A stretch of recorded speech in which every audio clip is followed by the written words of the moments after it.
We like to believe that income is controlled by forces outside of us, the government, the economy, our boss, our background, and while those forces are real, they are not decisive. There are people born into difficulty who build extraordinary wealth. And there are people handed every advantage who stay stuck. The difference is not circumstance, the difference is ownership.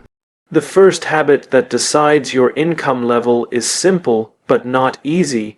It is the habit of taking responsibility. Not partial responsibility, not convenient responsibility, total responsibility. Because the moment you decide that your income is someone else's fault, you give someone else control over your future. And when you give away control, you give away possibility. Responsibility is not about blame, it's about power. Blame looks backward and searches for excuses. Responsibility looks forward and searches for solutions. When sales drop, one person says, "The market is terrible." Another says, "What can I improve?" When they are overlooked for a promotion, one says, "Politics." Another says, "What skill am I missing?" Over time, those small differences in thinking create massive differences in income. Because income responds to ownership, taking responsibility means you stop waiting to be chosen, you choose yourself. You stop waiting for permission. You prepare yourself. You stop hoping for better conditions. You become better under current conditions.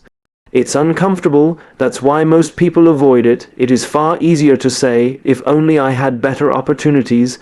It is far harder to say, "Maybe I am not yet prepared for the opportunity."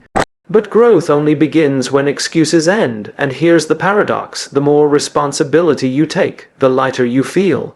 At first it feels heavy, because now you can't point fingers, now you have to act, but eventually something shifts. You realize that if your results are your responsibility, then your improvement is also your responsibility. And that is empowering. Responsibility transforms you from a victim of circumstance into an architect of outcome. Imagine two people in the same job, earning the same salary. One does what is required, nothing more, nothing less. If something goes wrong, it wasn't their fault. If something succeeds, they simply followed instructions. The other treats the job as if they own it. They look for inefficiencies. They suggest improvements. They learn skills beyond their job description. They think like a leader before they are given the title. Who do you think earns more 5 years later? Income grows in proportion to the level of responsibility you are willing to carry. If you want to earn at a higher level, you must think at a higher level. Responsibility changes the questions you ask. Instead of "Why is this happening to me?" you ask, "What is this teaching me?" Instead of "Why don't they recognize my effort?" you ask, "How can I make my value undeniable?" Instead of "When will things get better?" you ask, "How can I make things better?" That shift is subtle, but it is powerful, because responsibility creates initiative, and initiative is rare. Most people wait for clarity before they act. Responsible people act to create clarity. Most people wait for confidence before they step forward. Responsible people step forward to build confidence. This is why responsibility increases income, not magically, mechanically. When you take responsibility, you improve faster. When you improve faster, you become more valuable. When you become more valuable, you earn more. It is not about working longer hours. It is about thinking differently during the hours you work. Taking responsibility also means owning your skill gaps. If your income is low, it is not a judgment of your worth. It is feedback on your value in the marketplace, and feedback is useful if you choose to see it that way. Instead of being offended by it, study it. What skills are in demand? What problems are people willing to pay to solve? What abilities separate top performers from average ones? Responsibility means you don't complain about the price, you increase your value. And let's be honest, this habit is difficult because it removes the comfort of excuses. Excuses protect the ego. Responsibility grows it. Excuses say, "It's not my fault." Responsibility says, it may not be my fault, but it is my problem. And leaders, regardless of title, solve problems. If something is broken in your finances, fix it. If something is weak in your discipline, strengthen it. If something is missing in your knowledge, learn it. No one is coming to rescue your income, but the good news is no one needs to. Because the power to change it is already within your control if you are willing to claim it. Responsibility also builds trust. And trust increases income. When people see that you own your mistakes instead of hiding them, they trust you. When they see that you fix problems instead of deflecting them, they rely on you. When they see that you step forward instead of shrinking back, they invest in you. Trust leads to opportunity. Opportunity leads to income. It starts with ownership, and perhaps the most powerful part of responsibility is this: it builds identity. You stop seeing yourself as someone who hopes to earn more. You start seeing yourself as someone who creates value. Identity drives behavior. Behavior drives results. If you identify as someone at the mercy of circumstances, you will act cautiously and defensively.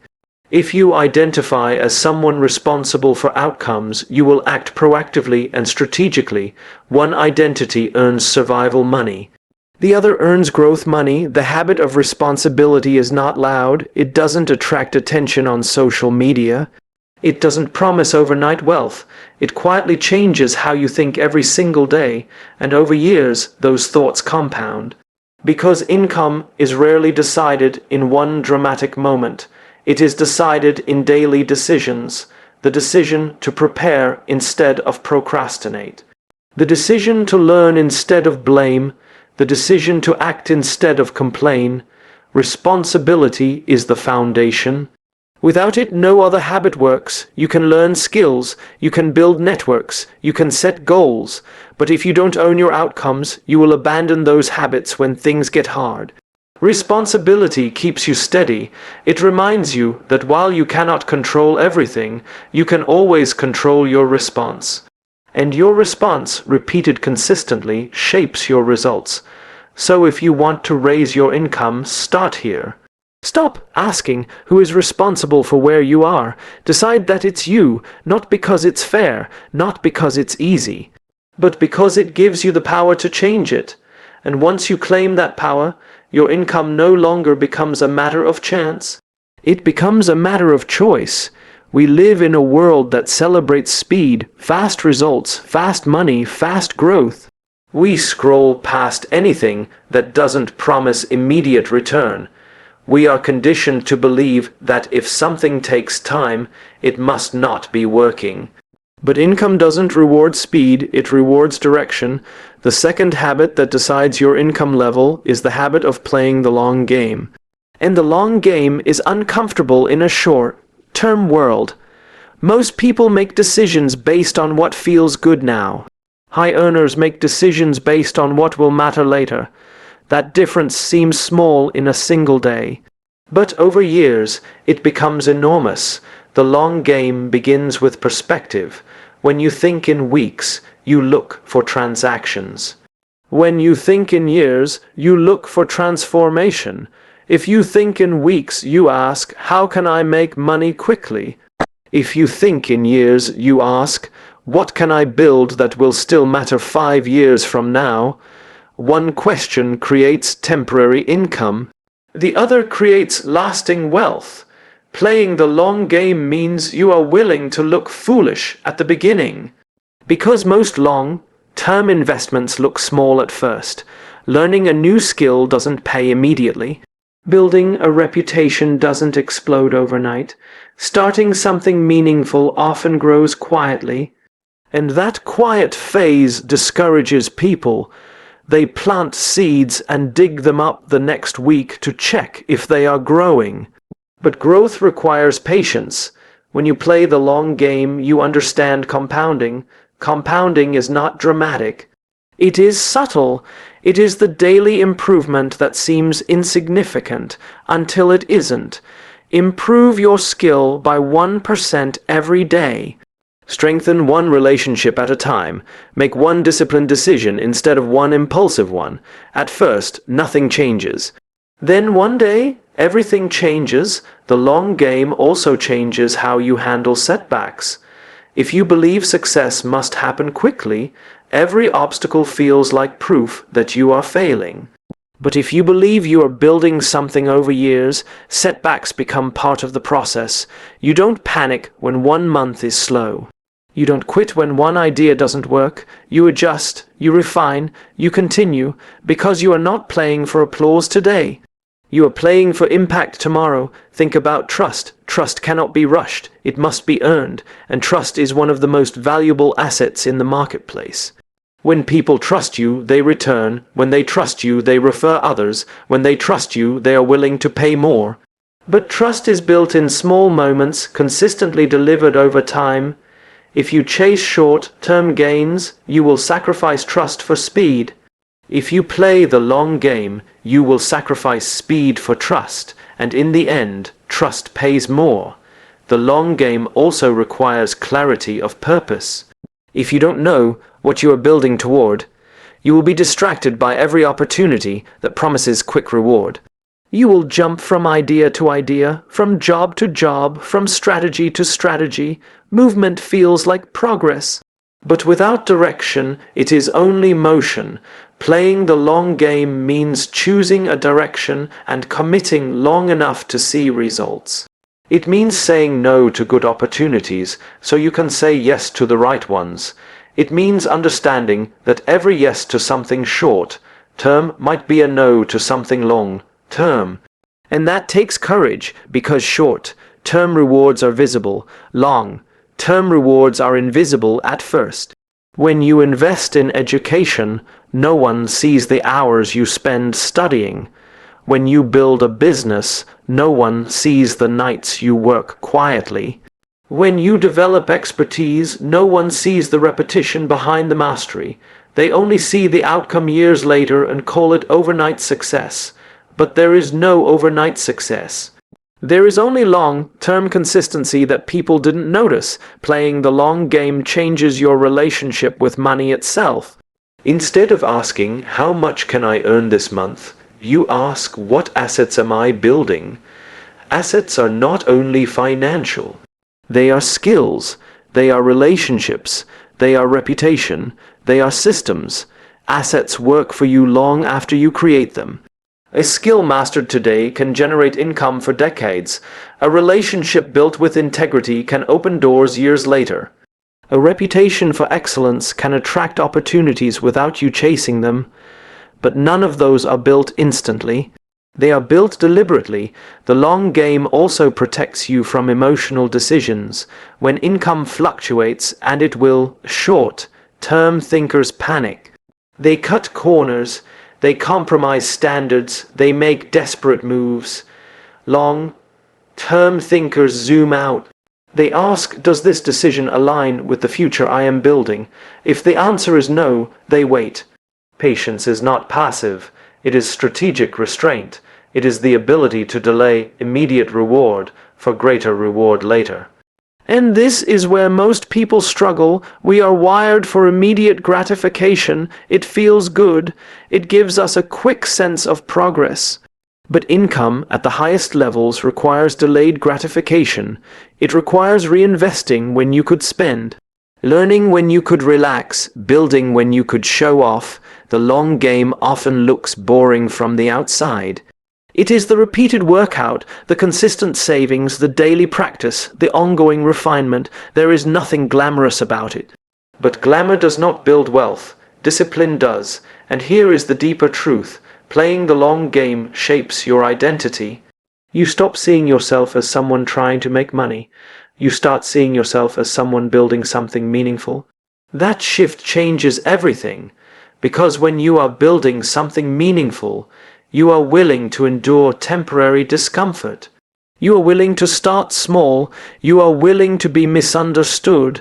You are willing to wait, and waiting, when paired with action, is powerful. The long game is not about doing nothing and hoping. It is about doing the right things consistently, even when results are not immediate. It is about understanding that the biggest rewards in life, trust, mastery, reputation, financial freedom, all require time. Time filters out the impatient, and income at higher levels belongs to those who remain when others quit. So if you want to increase your income, extend your timeline, ask yourself not just what will pay you today, but what will position you for tomorrow. Build skills that will still be relevant in 5 years. Strengthen relationships that will grow over decades. Create systems that generate value even when you are not present. The long game is not easy, but it is simple. Decide what matters, commit to it, improve a little every day, and refuse to quit when progress is slow. Because when you play the long game, time becomes your partner instead of your enemy, and when time is on your side, your income doesn't just increase. It compounds. We've been taught a dangerous equation: more hours equals more money. Work longer, work harder. Stay busy, and if income doesn't rise, the assumption is simple: you must not be working hard enough. But look around. There are people working 12-hour days who struggle financially, and there are people working fewer hours who earn exponentially more. So what's the difference? It isn't effort, it's value. The third habit that decides your income level is the habit of increasing your value. Not your activity, not your exhaustion, your value, because the marketplace does not reward time, it rewards usefulness. You can give someone 8 hours of your day, but if those 8 hours do not solve an important problem, your compensation will reflect that. Income rises in direct proportion to the size of the problem you can solve and how effectively you can solve it. If you solve small problems, you earn small money. If you solve big problems, you earn big money. It's not personal. It's economic, and here's the powerful part: value is learnable. You are not born valuable in the marketplace. You become valuable through growth. Think about any high-income skill: leadership, communication, strategy. Technology, negotiation, innovation, none of these are accidents. They are developed. The problem is most people focus on what they are paid to do today instead of what they could be paid to do tomorrow. They master their current job description but ignore the next level. Increasing your value means thinking beyond your current role. Instead of asking, "What is required of me?" you ask, "What would make me indispensable?" That question changes everything. Because indispensable people don't compete on price, they compete on impact. When you increase your value, you stop being easily replaceable. And replacement is the enemy of income growth. If someone can do what you do just as well, for less money, the market will choose them. Not because it's unfair, but because it's efficient. So the real question becomes, how do you become difficult to replace? You develop rare and relevant skills. Rare means not everyone is willing to learn it. Relevant means the market actually needs it. There are many rare skills that no one will pay for, and there are many relevant skills that everyone has. The sweet spot, the place where income grows, is where rarity meets relevance. Maybe it's the ability to communicate complex ideas simply. Maybe it's the ability to lead people through uncertainty. Maybe it's technical expertise combined with emotional intelligence. When you combine skills, your value multiplies. A person who understands technology is valuable. A person who understands technology and can communicate it clearly to non-technical people is exponentially more valuable. A person who can sell is valuable. A person who can sell with integrity and build long-term relationships is even more valuable. Value stacks, and stacking value requires intentional learning. High earners are not accidental learners. They are strategic learners. They look at where they are and where they want to be, and then they identify the gap. That gap is not a reason to feel insecure. It is a roadmap. If you are not earning what you want, the answer is not frustration. The answer is development. What skill, if mastered, would dramatically increase your contribution? What knowledge would allow you to solve more expensive problems? What ability would allow you to create results others cannot? These are the questions that increase income. But here's where most people stop. They want to increase value, but only if it's convenient. They want to grow, but only if it's comfortable. Real value growth is uncomfortable. You will feel incompetent before you feel confident. You will feel slow before you feel skilled. You will feel behind before you feel ahead. That's the cost of expansion, but the alternative is stagnation. And stagnation has a price, a financial one. There is another layer to value that many overlook. It's not just what you know. It's how you show up. Reliability is value, integrity is value, clarity is value, energy is value. Two people can have identical technical skills. But if one communicates better, meets deadlines consistently, and takes initiative, their income trajectory will be different. Because value is not only competence, it is trustworthiness. If I can trust you to deliver results without constant supervision, you become more valuable. If I can rely on you to handle challenges calmly, you become more valuable. If I can depend on you to think instead of just execute, you become more valuable. Value is about reducing risk for others.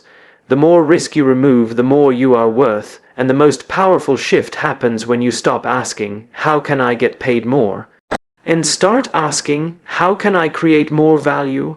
One mindset is extractive, the other is generative. Extractive thinking focuses on what you can take. Generative thinking focuses on what you can give. Ironically, those who focus on giving more value often receive more income, because income is an outcome, not a target. When value increases, income follows, not always immediately, but eventually, and this is where patience connects to value. If you improve your skills today, you may not see an instant raise tomorrow, but you are positioning yourself for opportunities that less prepared people cannot access. Opportunities often come disguised as responsibility. When a new project appears, who gets chosen? The person who has shown they can handle complexity. When a leadership role opens, who gets promoted? The person who has demonstrated initiative and problem-solving ability. Value attracts opportunity. Opportunity increases income. And there is one more truth about value that is essential. You must communicate it. You can be incredibly skilled, but if no one understands the value you bring, your income will remain limited. Communication is leverage. It is the bridge between your ability and your compensation. Can you articulate what you do clearly? Can you explain the results you create? Can you demonstrate the problems you solve? When you can, you move from being a worker to being a contributor. And contributors are paid differently. Increasing your value is a lifelong habit because the market evolves. What was valuable 10 years ago may be basic today. If you stop growing, your income will plateau, not because you are incapable, but because you are outdated. Growth protects your relevance, and relevance protects your income. So instead of measuring your day by how busy you were, measure it by how much you improved. Instead of measuring your week by hours worked, measure it by skills gained. Instead of measuring your year by effort, measure it by expansion. Because at the end of the day, income is a scoreboard of value exchanged. If you want the scoreboard to change, increase what you bring to the game. Become better, become sharper, become more useful, become more reliable, become more strategic, not for applause. Not for comparison, but because value compounds, and when your value compounds, your income cannot remain the same. It will rise to meet the level of the problems you are capable of solving, and the moment you understand that, you stop chasing money and you start building worth. We love motivation, we watch it, we listen to it, we wait for it, we tell ourselves that when we feel inspired, when we feel ready, when the energy is right, that's when we'll act. But income does not respond to how you feel. It responds to what you repeat. The fourth habit that decides your income level is the habit of discipline over motivation. Motivation is emotional, discipline is structural. Motivation shows up when things are exciting, discipline shows up when they are not. And most of your financial future is built in moments that are not exciting, waking up early to learn a new skill when no one is watching, working on a project when results are slow, saving money when you want to spend it, practicing when you're already tired. There is no applause in those moments, no immediate reward, just repetition, and repetition builds results. Motivation is powerful but temporary. It spikes when you hear something inspiring. It rises when you set a new goal.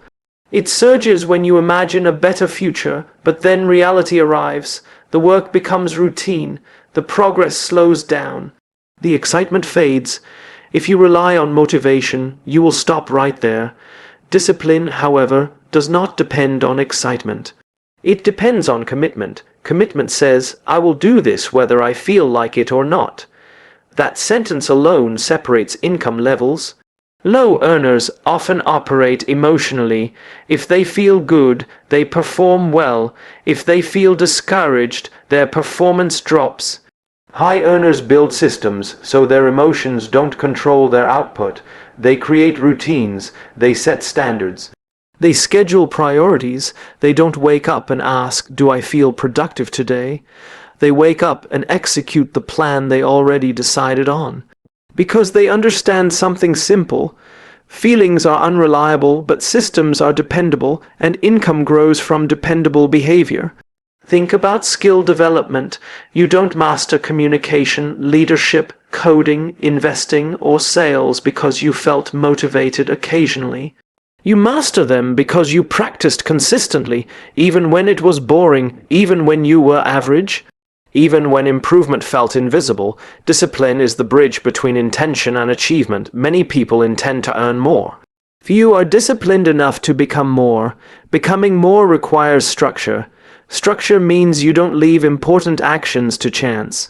If you want to increase your income, what are you doing daily that supports that goal? Are you learning consistently? Are you building relationships intentionally? Are you refining your craft regularly, or are you waiting for the perfect mood? The market does not pay you for your moods, it pays you for your output, and output is the result of habits. Discipline turns goals into habits. Instead of saying, I want to grow my income, you say, every day I will invest 1 hour into skill development. Instead of saying, I want financial freedom, you say, every month I will save and invest before I spend. Instead of saying, I want better opportunities, you say, every week I will expand my network. Small disciplines, repeated consistently, create large financial outcomes, and here's what makes discipline powerful. It compounds quietly. Missing one workout doesn't ruin your health. Missing one saving deposit doesn't ruin your finances. Skipping one study session doesn't destroy your career, but repeated neglect does. The same is true in reverse. One disciplined action may not change your income, but a year of disciplined action will. Discipline builds identity. When you consistently follow through, you begin to see yourself differently. You stop seeing yourself as someone who tries. You start seeing yourself as someone who executes. That shift in identity increases confidence, and confidence increases performance. Performance increases income. It is all connected. Discipline also protects you from distraction. We live in a world designed to interrupt focus. Notifications, trends, quick opportunities promising fast money. Without discipline, you will chase every new idea. You will start more than you finish. You will confuse motion with progress. Discipline keeps you aligned. It reminds you of your priorities when the world tempts you with shortcuts. Shortcuts often cost more than they save. They promise quick returns but sacrifice long-term stability. Discipline says stay the course, and staying the course is rare. That rarity is valuable. Another truth about discipline is that it reduces stress. At first, discipline feels restrictive, but over time it creates freedom. When you manage your money with discipline, you experience less financial anxiety. When you manage your time with discipline, you feel less overwhelmed. When you manage your growth with discipline, you feel less lost. Structure removes uncertainty, and reduced uncertainty increases clarity. Clarity improves decisions. Better decisions improve income. There is also a deeper layer. Discipline builds resilience. When you train yourself to act regardless of emotion, you become stronger during difficult seasons. If a deal falls through, you continue. If progress slows, you continue. If motivation fades, you continue. Because your behavior is not tied to your feelings, it is tied to your standards. Standards are powerful. Low standards produce inconsistent effort.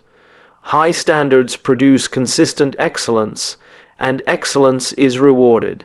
Not immediately, always, but eventually. You may not see results in a week. You may not see them in a month. But over years, disciplined individuals separate themselves dramatically from those who rely on bursts of inspiration. Income at higher levels is rarely about one big moment. It is about sustained performance, and sustained performance requires discipline.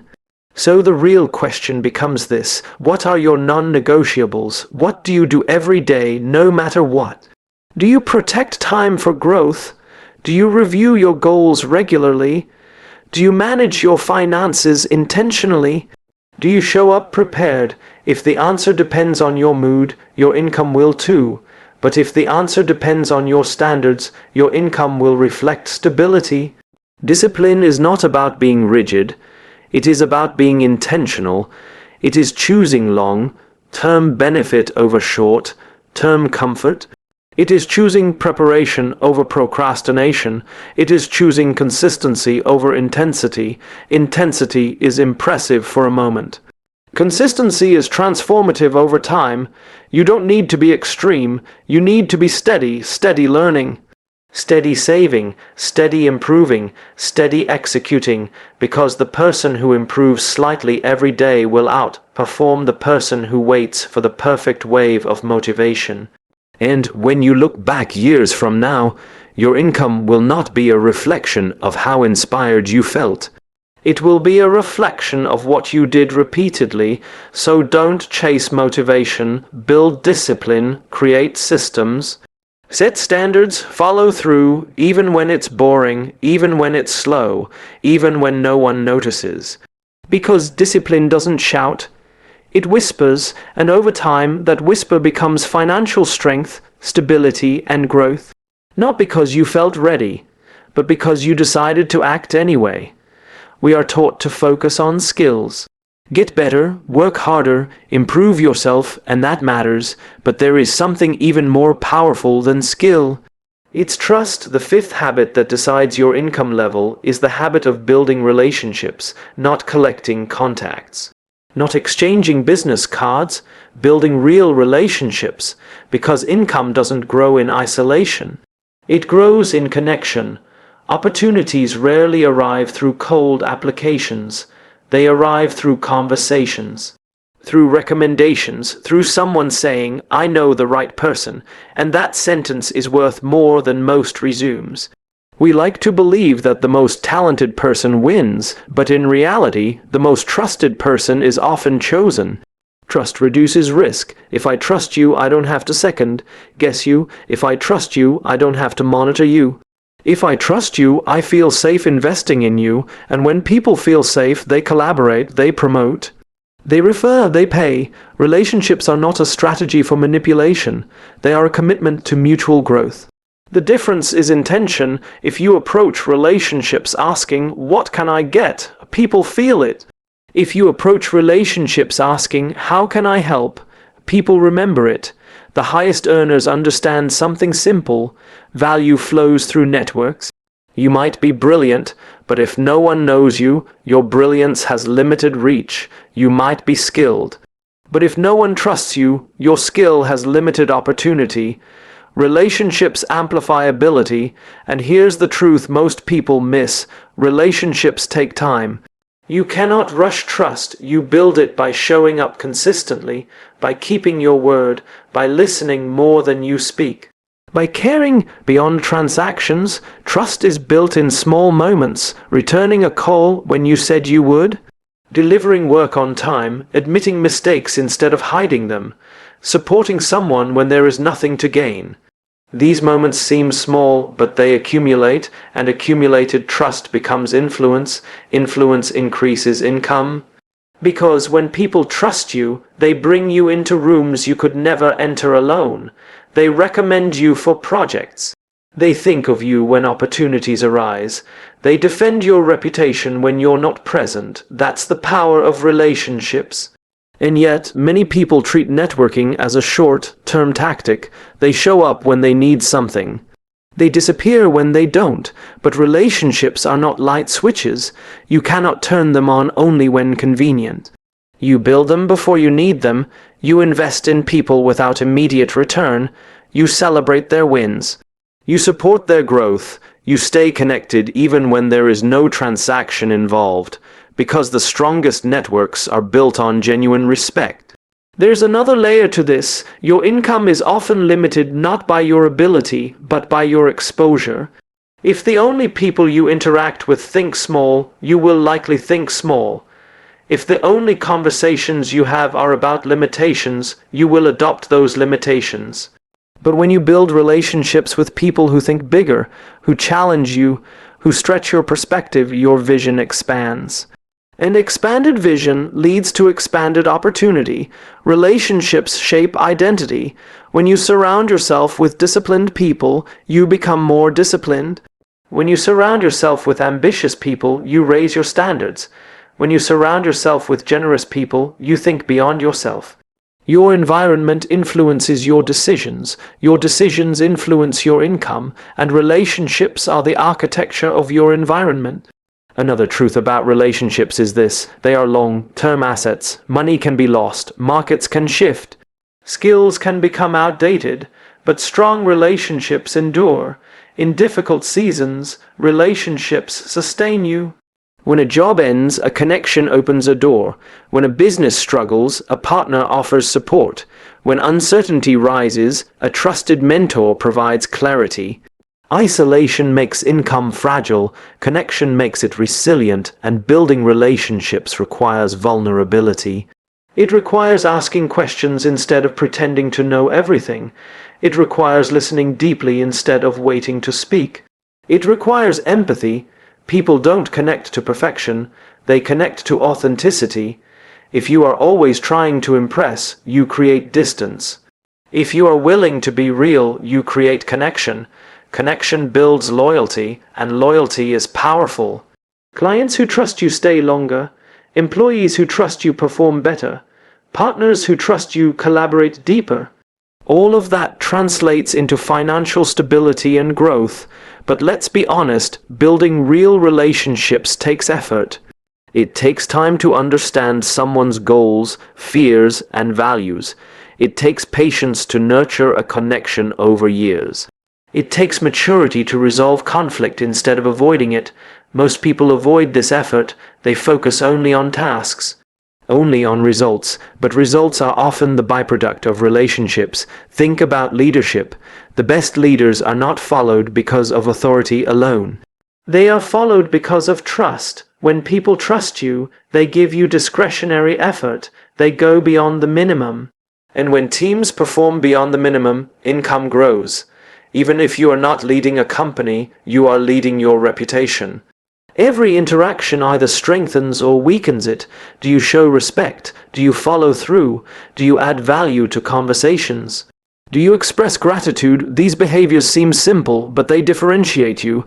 In a world where many are transactional, being relational is rare. And rare qualities are valuable. There is also a multiplier effect in relationships. One strong connection can introduce you to 10 more. One satisfied client can refer 5 others. One mentor can accelerate your growth by years. You cannot calculate this easily, but you can experience it. Income grows faster when you don't grow alone, and perhaps the most important truth is this: relationships are not just about professional gain. They are about human connection. When you care about people genuinely, not strategically, something changes. Conversations become deeper, collaboration becomes smoother, trust becomes natural, and from that foundation, opportunities flow organically. You don't have to force them, because people prefer to work with those they like and trust. So if you want to increase your income, ask yourself, who am I investing in? Who am I learning from? Who am I supporting? Who trusts me deeply? If your answer is limited, your growth may be limited too. Not because you lack talent, but because talent without connection has narrow reach. Build bridges. Be generous with your time. Be consistent with your character. Be intentional with your presence. Show up when it's inconvenient. Support without expecting immediate return. Listen with the intent to understand, because in the end, income is not just a measure of individual performance. It is often a reflection of collective trust, and the stronger the trust you build around you, the higher your opportunities rise. Not because you demanded more, but because people chose you, again and again.